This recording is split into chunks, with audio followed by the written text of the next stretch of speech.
In today's video, we're going to talk about why you might be feeling pressured into sex, where that pressure might be coming from, and how you can deal with it. So there's going to be quite a lot of conversation here that might be a little bit uncomfortable for you. But by the end of this video, you will hopefully be able to recognize some of those forms of pressure as soon as you see them, and it gives you options for how you deal with it. Now, we're going to talk about two slightly different things here. We're going to talk about feeling pressured into having sex at all, and we're also going to talk about being pressured into specific sex acts. Now, those might seem quite different, and we are going to deal with them separately, but actually a lot of the pressure is coming from the same place, and it's useful to understand how it all works together. Before we get into that, just make sure that you do hit that subscribe button, because there's going to be loads more advice coming out soon. As well as looking at pressure to have sex at all versus pressure to take part in particular sex acts, we're going to talk about pressure from him, and we're going to talk about pressure that comes from inside you or from a sense of social expectation. A lot of this pressure that we feel to have sex or to have particular kinds of sex actually can come from inside your own head. It's really important to deal with that, as well as dealing with external pressure from the person who wants to have sex with you. Now, I want to say from the start, before we really dig deep into this topic, that I am absolutely sex positive and kink friendly. As long as whatever you are doing is safe, sane, and consensual, that is completely okay with me. But I do want to dig into the idea of it being consensual a little bit more. So we're going to talk about what consent really is, and what does it mean for sex to count as consensual. Now, we all hopefully know that no means no. The days when people tried to claim that women say no to sex because they want the guy to push a little bit harder are hopefully long gone, please. But genuinely consensual sex goes quite a long way further than, well, neither of them said no. Consensual sex requires a higher bar than that. It requires active, enthusiastic, and ongoing consent. If one of you is in the mood and the other one says, yeah, whatever, that's not a no, but it's certainly not a ringing endorsement of the let's have sex now plan. It's not active and enthusiastic consent by any stretch of the imagination. Now, that doesn't mean that there's no room for uncertainty about whether you want something, or a little bit of trial and error. If one of you sees something they really like the idea of, and the other one thinks, I'm not sure, that could be super exciting, or it might just be a bit meh. Let's try it, see how it feels, see if I like it. That is consent. It's not, oh my God, I need that right now, my underwear just fell off level of enthusiasm. But there's a solid curiosity and interest. Personally, I'm going to be honest, I don't quite understand how anyone manages to stay horny if their partner is only giving grudging consent to sex. If I'm feeling frisky, I want my partner's face to light up and for them to join me on a lust-filled journey. Hearing, well, I have to leave in 10 minutes, so, just get it over with, does nothing at all for my self-esteem or my arousal. Active and enthusiastic consent is how we make sure that our partner is just as into what's going on as we are. And honestly, it's going to lead to better sex as well. Now, I do also want to address the ongoing part of consent. Consent isn't something that happens and can't be changed. You are allowed to change your mind at any point during sex, and the other person has to stop immediately. This is non-negotiable. The same is true the other way around. It's both of you. I've heard the argument that a guy can reach a point where he just can't actually stop before he reaches orgasm. Now, not being blessed with a penis, I have no first-hand experience of this. I do, however, have a lot of male friends and family and a relatively sophisticated understanding of biology and anatomy. So, for the first part, there is no point at which a man is so close to orgasm that he cannot physically remove his penis from another person. We're not like dogs. Okay. With dogs, there actually is a locking in mechanism, which does not sound fun. For humans, there is no biological reason that a man cannot stop if a woman removes her consent at any point.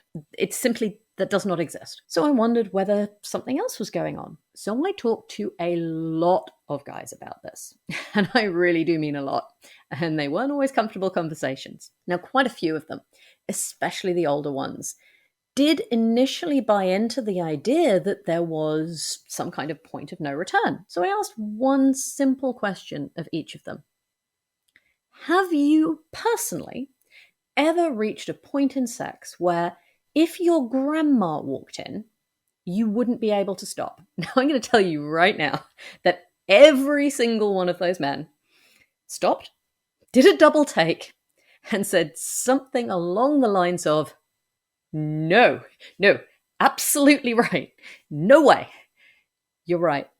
If I can stop for grandma, I can always stop. And that was a really important turning point for some of them. There is no point of no return during sex. If someone doesn't stop when they're asked to by their partner during sex, it is because they didn't want to, not because they couldn't. That's an absolute. So when I'm talking about consent throughout this video, I am talking about active, enthusiastic, and ongoing consent. So where does the pressure to have sex come from? Now, if we think of consent as being active, enthusiastic, ongoing consent, why do we so often feel pressured into having sex when we don't want it, or having types of sex that we're just not super into? Well, let's have a look at some of the ways that we might feel pressured into sex. The first one we're going to look at is the traditional use of threat, whether implied or otherwise. If you think that the other person isn't going to accept your no, you're not in a position to consent. If they use violence towards you or others, even you saying the word yes might not be actually you consenting because you weren't safe. That's coerced. There's also guilt trips. Now, here's where the old story about blue balls or personal suffering comes in. And this is also where I would like to talk about things like a guy saying that you're going to hurt his self-esteem, or even threatening to harm himself or take his own life if you won't sleep with him. Now, you are not responsible for someone else's happiness, even if you're dating them. That's not your job. Your body is not an antidepressant, and it is not respectful to you to try to use it in that way. Sex is a joyful activity, and it's one that you should want to engage in. It shouldn't be a chore or a favor that you do for someone else. It's not like doing the laundry or helping someone to do their taxes. In fact, it should be one of the few genuinely enjoyable activities that you do that comes without any obligations. So the next source of pressure is what I call the whining toddler. This is where a guy, and it is almost always a guy, just keeps asking and asking and asking. Now, I honestly don't understand why some guys seem to think that asking, but why, will somehow get us all hot and horny. But some of them seem to do it anyway. Compared to an actual threat of violence, and even compared to a guilt trip to some degree, this is obviously a different level of pressure. But that doesn't mean that you're not going to feel pressure. Most of us want to be generally nice people. Saying no to someone we like, especially if it's someone we're dating, it doesn't feel good. In fact, this aversion to refusing a request is something that scammers and con artists have used for generations. If they push you to do something that you would never do, you say no. You then feel bad, so you agree to something smaller that you'd prefer not to do in order to make it up to them. It's a really effective tool of social control. And having to say no over and over is exhausting. I once had a guy whine at me for sex for over 2 hours. It is ferociously annoying. And to this day, I still don't quite know why I didn't just leave after the first 10 minutes. But that's how this pressure works. You might also worry that he's going to hate you or break up with you if you don't have sex with him. That's a form of pressure. And some pressure comes from your own guilt or expectations. So even if a guy doesn't whine at you and try to pressure you directly, that doesn't mean that you're not going to feel any pressure. We often feel pressure to please others that comes from our upbringing or our understanding or our own self-worth or our own needs. You'll notice that this one doesn't actually require that the other person is doing anything wrong. This is pressure that's coming entirely from inside you, from inside your head, from your childhood, your self-worth, your self-confidence, or lack thereof. In this case, we usually go ahead with sex because we don't want to let someone down or because we think we owe it to someone. That's understandable, but we need to remind ourselves that the only healthy form of consent is active and enthusiastic consent. And no great guy would be comfortable with this. In fact, lots of guys won't realize that this is what's going on, and they would be unbelievably hurt to realize that you weren't actually into the sex you'd been having. Try imagining having that situation reversed. How would you feel if he was pushing himself to have sex with you when he didn't really want it? That feels bad, huh? I wouldn't want to do that to a partner. So what can you do about it? Well, the first thing is to think about what you want in bed. I mentioned earlier that I am hugely sex positive, and I have no intention of kink shaming anyone. It really does not matter what turns you on, as long as it only involves consenting adults who are fully aware of what they're getting into. Fill your boots. Even if it's not something that gets my motor running, I am happy to be a cheerleader for your right to do it with someone who is equally keen. But that's only if it's actually something that you want. Wanting sex doesn't mean that you want to do absolutely everything. Porn has become dramatically more extreme over the last 20 years. There is no doubt about that. There are acts included in mainstream porn that would previously have been considered way at the extreme end of the spectrum. And honestly, a lot of the things that are now considered normal can be painful and degrading to women. Now, if that's your thing, that is absolutely fine. But if that's not for you, you do not have to just go along with it. There is no set definition of sex, and there are no parts of sex that you have to do. None. If there is something, anything, that does not float your boat, that can be 100% off the table. Now, of course, this does mean that you need to be able to communicate your desires and your preferences to your partner. If that's difficult, there's probably a bigger problem going on there. After all, if you're happy to get down and dirty with someone, you should at least be able to say, well, I really like X, but Y doesn't feel good. So if that's a challenge, you might want to think about that. You can also say what you see. So a lot of this pressure thrives when you're trying to pretend that you don't feel it. Try being honest about how you're feeling and describe the pressure. Because when you say to a guy, okay, I'm feeling really pressured right now and it's making me uncomfortable, he can react one of two ways. Either he actually backs off and talks to you about what's going on, in which case, great, he's a good one.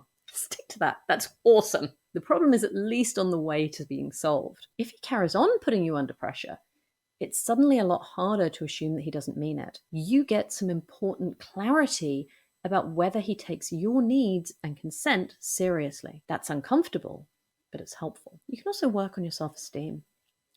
Learning that your body belongs entirely to you is not as easy as it sounds. It sounds like it should be just absolutely obvious to everyone that this is me. It is mine. I can do with it as I wish, and no one else has any rights to that. I really wish it was that easy. I really do. Having the self-esteem to say, this is mine, and what I say goes, is really tough. And I'm not going to be able to offer you any quick fixes to make your self-esteem solid and to make it easier to resist the pressure. Try anything that is designed to improve your self-esteem. Spend time with people who care about you. Talk about your insecurities and work through them, whether with a therapist or with a really good friend to really just give you a chance to see all of the wonderful things about yourself and to understand that it is okay to set boundaries for yourself. Now, there is a little bit of a cheat. I said there's no quick fix, and there isn't.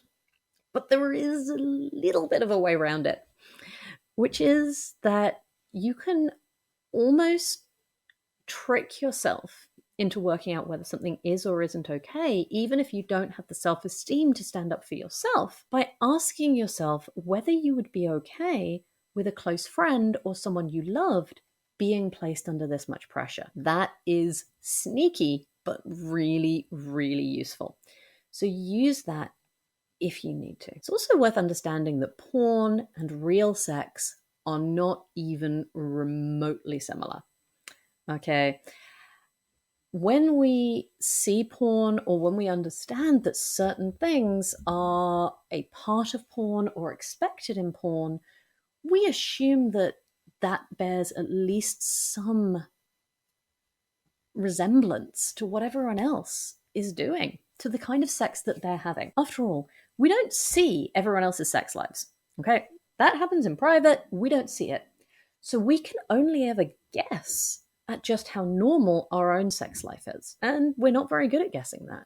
And porn is one of the few pieces of evidence that we have. And it really isn't reliable evidence. When you start wondering whether you ought to do something because that's the way it happens in porn or that that's normal sex, try and remind yourself that TV dramas about hospitals tell you absolutely nothing about the way actual medicine works. And they're a more reliable and a more responsible industry than the porn industry is. Porn is extreme because that's where the money comes from. Because of the way that porn is funded, it's always going to move towards the extreme end of the spectrum, towards the things that people can't have because their partners aren't okay with that. And so it's okay for you to say no to anything that you don't want to do. And the fact that it's happening in porn does not make it normal. So that's our video on feeling pressured into sex and what you should do to deal with it. I hope that's been helpful because it's a really, really uncomfortable topic, but it's so important that you learn that you're allowed to have whatever boundaries work for you. So, what do you think? How does that fit with your experiences? Let me know in the comments down below, and don't forget to like and subscribe. Take care of yourselves.